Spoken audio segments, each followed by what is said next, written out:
அதில் 25வது சன்னிதானம் ஒரு 9 திருமுறை வரைக்கும் அவர்கள் வெளியிட்டார்கள்.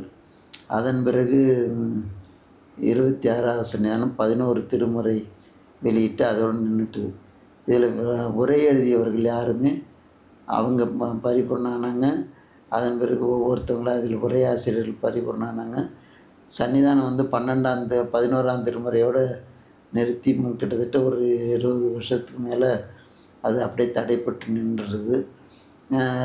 அதை நூலாக வடிவிக்கணும்னு சொல்லி 11 திருமுறை வரைக்கும் காந்தலகம் சச்சிதானந்தம் இலங்கை யாழ்ப்பாணத்து அன்பர் அவர் மூலமாக பேசி இங்கேயே கல்லூரி கட்டடத்திலேயே அதற்கென்று ஒரு 5 நூல் அறைகளை ஒதுக்கி எல்லோரும் உரை எழுதுவது, இப்படி அதை பிழை திருத்துவது என்கின்ற நிலையிலேயே மிக அற்புதமாக அந்த பணியை செம்மையாக ஒரே அளவாக ஒரே நிறமாகவும் அந்த நூல் பதிப்பிக்கப்பட்டது.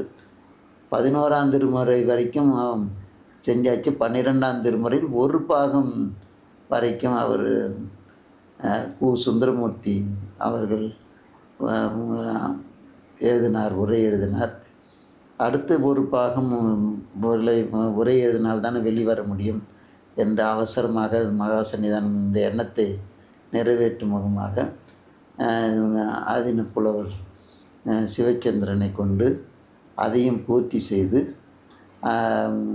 ஒவ்வொருவர்களும் ஒவ்வொரு நூலுக்காக முதல் முறையாக ஒரு வைப்பு நிதி கொடுத்தார்கள். அது கிடைக்காத நேரத்தில் ஆதீன மௌன மடம் இது மாதிரி அதிகமாக நிதி உள்ள கிளை மடங்கள்லேருந்து போட்டு அதை நூலை கொண்டு வந்தார்கள் மகா சன்னிதானம் அவர்களுடைய முயற்சி.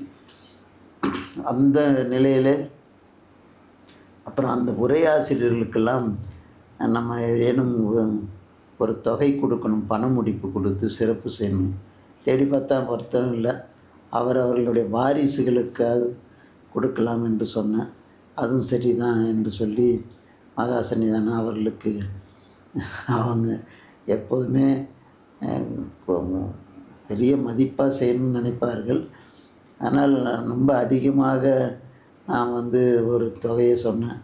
போடா நீ இதில் புஸ்தகமே வெளியிட்டலாம் போல இருக்கு அப்படின்னு சிரிச்சுட்டு அவங்க உத்தரவாகி ஒரு குறிப்பிட்ட தொகையை அவர்களே சொல்லி அதன் மூலமாக அங்கே பாலராவாயன் சிவச்சந்திரன் ஒருத்தர் தான் ஒரே எழுதினில் இருந்தாங்க. அன்னைவிடுவில் மலையார் மகன் பாலராவாயன், அப்புறம் வேறு யாரும் அவருடைய கோபால ஐயருடைய தம்பி கங்காதரன் இருந்தார்.